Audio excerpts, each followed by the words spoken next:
Welcome back, everyone. This is Gamer41. Continuing my Let's Prepare for Dark Souls 2 while playing Dark Souls Prepare to Die Edition, yada yada yada, so on and so forth. And you might notice I'm not exactly where the last video left off. Turns out that video, I had some heinous unsync between the video and audio I just could not sort out, so basically I cut out the last 25 minutes of the video, which was just me going into New Orlando, opening the seal, dying from the Dark Wraiths a couple of times, and then finally getting the large ember, or very large ember. And what I'm going to do, I'm going to give it to Andre here, and then we're going to try to upgrade my weapon here. That's a brilliant ember you've got there. For all my years in the trade, that might be the finest. How's about you leave that ember with me? I'm just an old... Here you go. Now, Andre... Okay.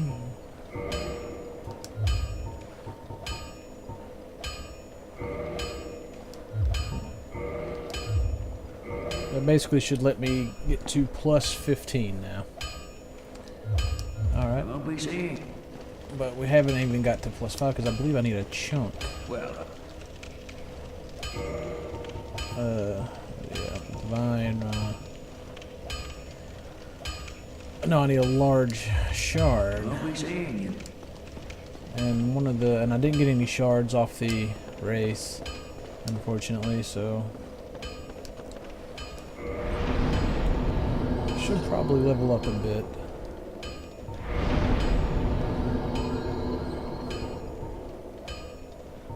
Let's go ahead. Probably stop at 30 endurance for a while. So now we're going to head to Blighttown and see if we can't get some large shards from the snails down there. Or the slugs, rather. I believe they drop them.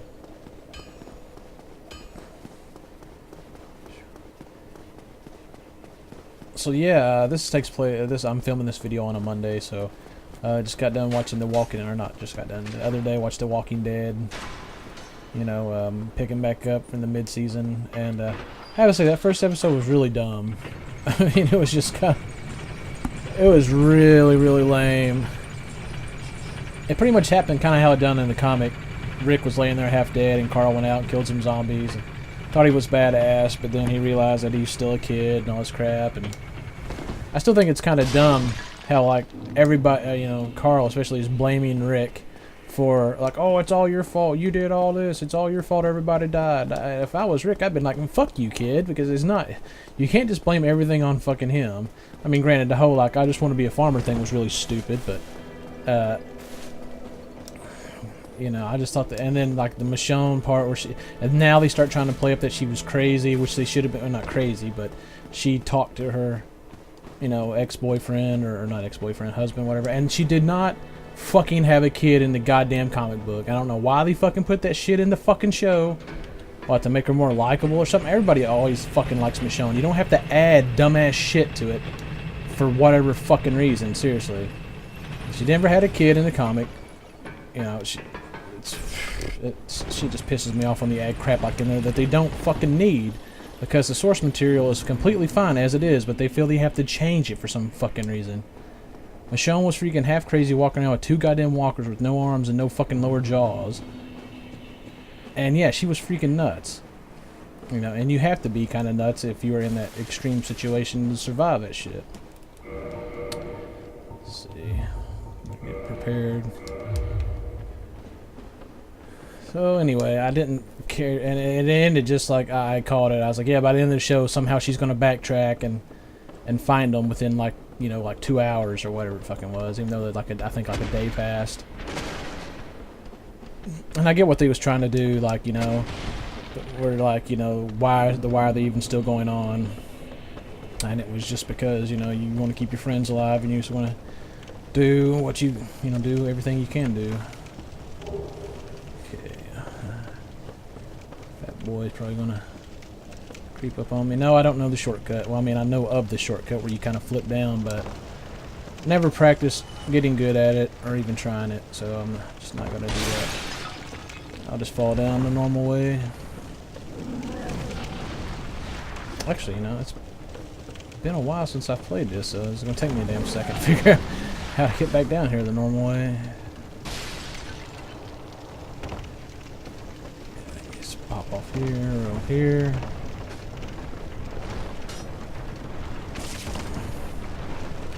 Uh-oh.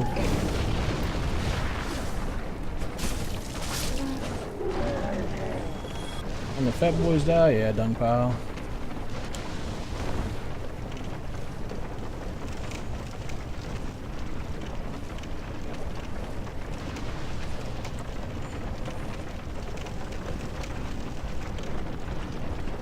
Yeah, so anyway, other than the Walking Dead fiasco thing, which was, well, not fiasco, I just don't care too much for it, you know. Now, if the whole last half of this fucking season, if the last half of season 4, is all them finally getting back together and them meeting, fuck, what's his name? I can't remember. Meeting that group of people, and then, okay, I believe Mildred should invade here in a second. But if all this season is just all them finally getting back together, and then them taking off with, oh crap, I can't remember his name from the comic. I know Eugene's the nerd dude. Shit, missed my parry. But Eugene, the one girl. Damn it, Mildred, pissing me off. But if all that's if that's how the season ends, it's gonna be freaking. I'm just gonna stop watching the show. Damn it, freaking tracking shit. Because it's just it's too far away from the damn comic. The characters are just, it's not enjoyable to watch. I mean, I'm just not finding it enjoyable to watch. I just read the damn comic. Yeah. Guess I should go back out here and see what Mildred dropped, which is probably she dropped the humanity, and she dropped the butcher's knife. So we're going to sit here for a bit. And there's a dragon scale up that way, but I'm not too worried about it. We're just going to go over through here and try not to get freaking burnt, but yeah, whatever.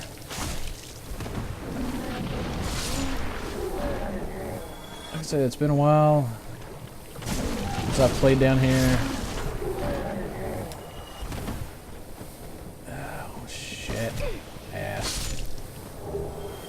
I got enough, you know, hit points now and shit. I can tank most of these hits and stuff. It's not going to be a problem. I just want a better weapon, so just the Quelaag fight will go a lot faster. Have my bow equipped? No. Can I equip my bow now and I'll be fat rolling? Oh, yes I can. Sweet. Make this a lot easier. And for all the people who have played this game and not played Demon Souls, fucking give me Blighttown over freaking the Valley of Defilement any day.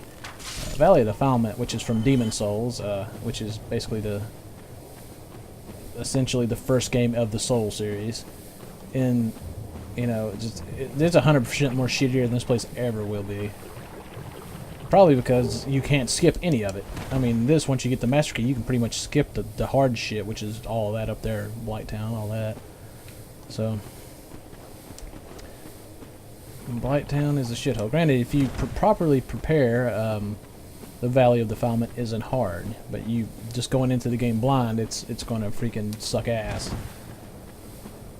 So, another thing I found funny is there's a lot of people now, a lot of like well-known reviewers on the internet now who are now starting to play Dark Souls because they've played it in the past when it first came out, didn't like it for whatever reason, and never played it, you know, all the way through, and then they now since Dark Souls 2 is coming out and it looks like, you know, bitching as hell, they're picking back up. They're going to try to play this now.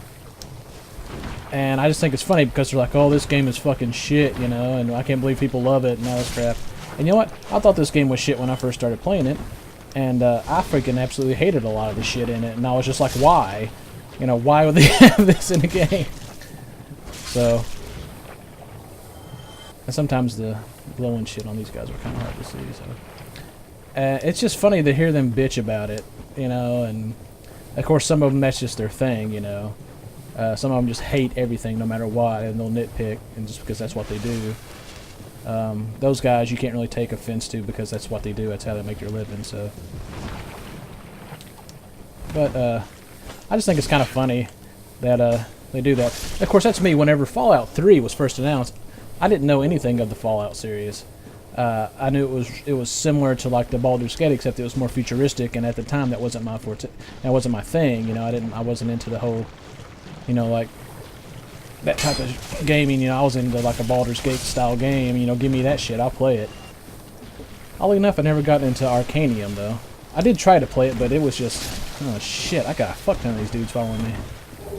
Hello. Come on, fuckers. These guys aren't bad. Like I say, I can tank most of this shit. Because Brienne is BA, and she can fucking take a hit.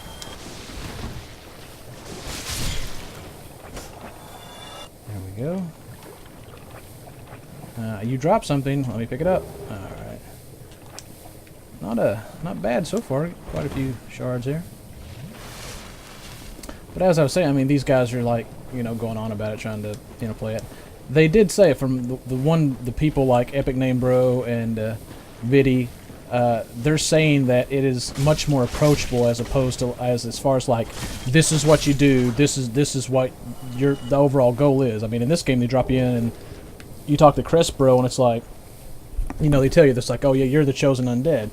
Go ring the bells, and then you ring the bells and that's pretty much it. You know, you see Sin's Fortress open up, and that's pretty much, you know, you assume you have to go there, and then you go there and you go to Anlano, and it's like, then what, you know? So you can lose track of what you're really supposed to do.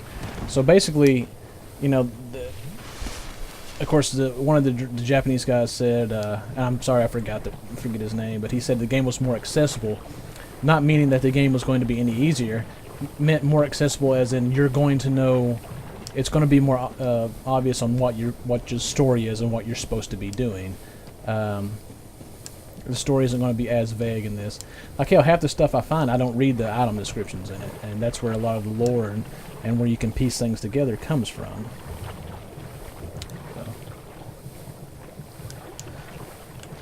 Come on, you son of a bitch. There we go.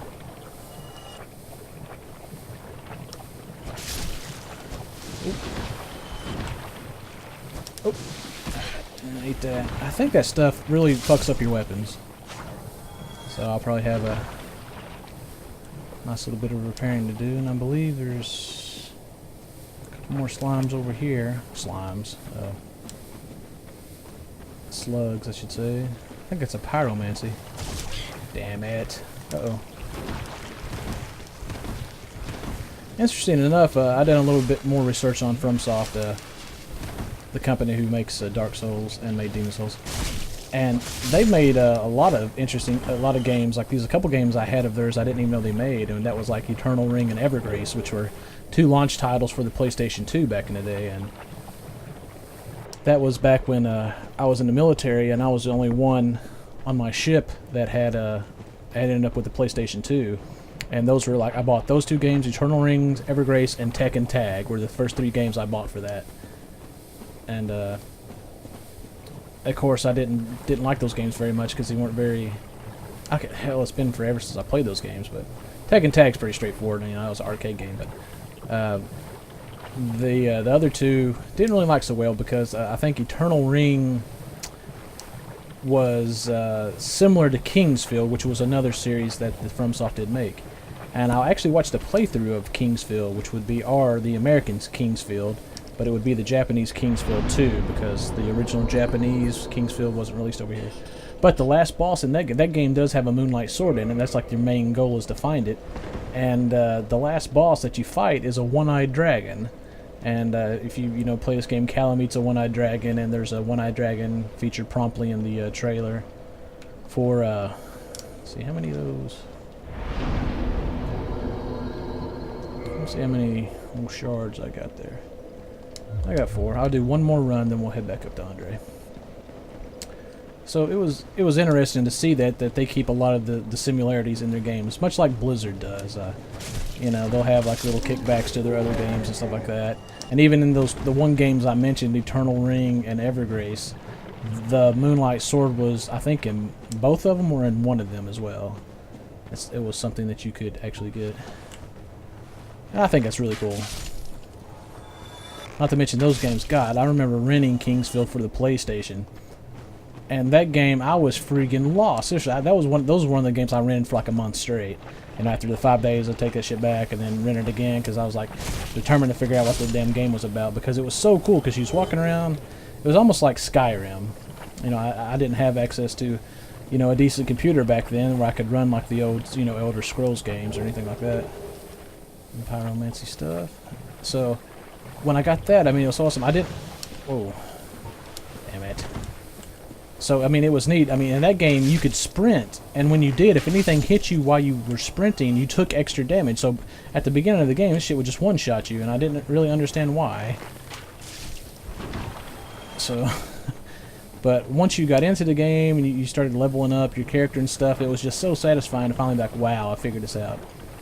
But the thing, on a controller, the FPS, or like, you know, kind of like that first-person controls, I mean, you couldn't look up and down with the right analog stick, because that wasn't implemented in that game. You just had the directional pad, then you had all your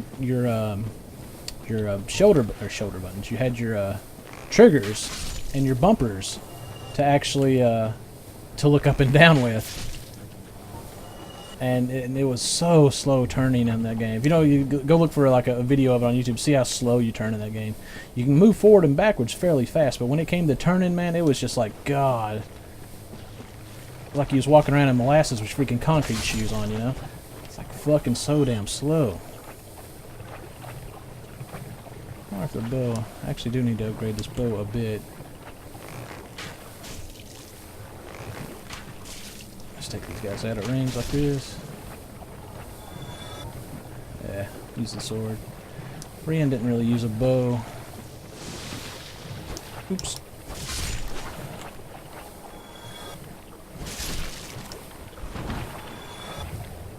So what I'm going to do is do one more run of this, and one more complete run of these slugs here, and see what, damn it, see what I have as far as like shards go, and then upgrade my sword as best I can. Damn it.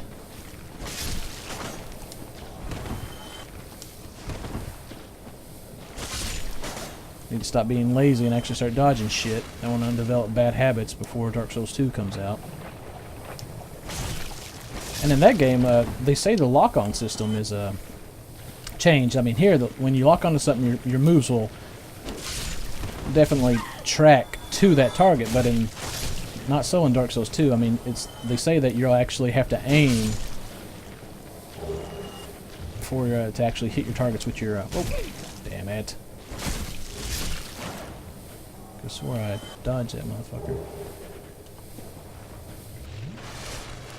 So I learned a little too much about the game. Viddy's really good about not putting any spoilers in.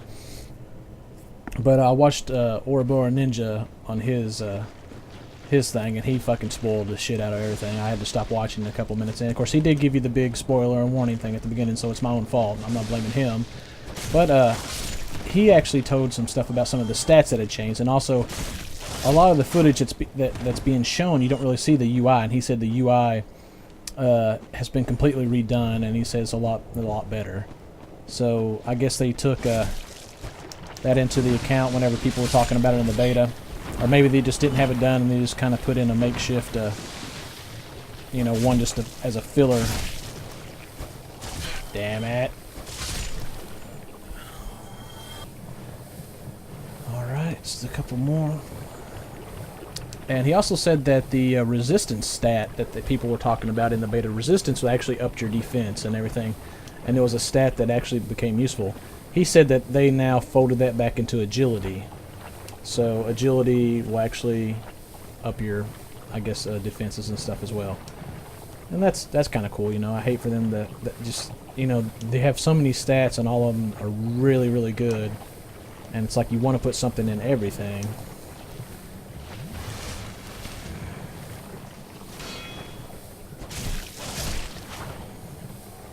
I actually don't know what. Yeah, I don't know if I'm gonna get it for PlayStation 3. If there's actually a month between release of the console and the PC version, then I'm gonna just buy the console version. I believe most people will be playing on the PlayStation 3 anyway. I mean, if I do buy it on the console, I don't have a capture card, so there'll be no videos or anything. And there's really no point in me buying the PC version of the game if I got it on PlayStation 3. So I'm not going to buy it twice, unless it comes down like really, really cheap. Like I got this, I think the sale for Dark Souls Prepare to Die edition was like, for the Christmas season, it was like $4, or it was like $4.99. So it was like no reason not to buy this,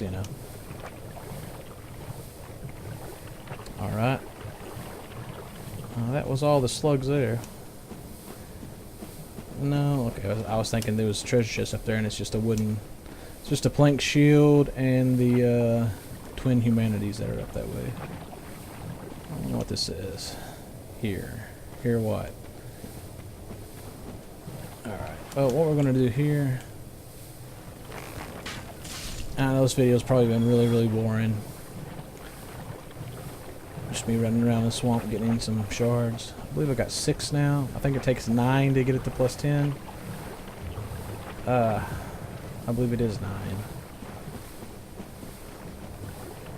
So, let me just go ahead and double check here. Oh, I have 7. So.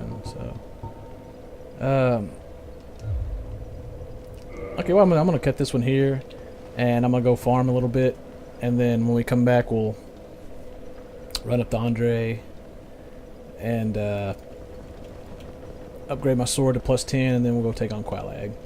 Until then, we'll see ya.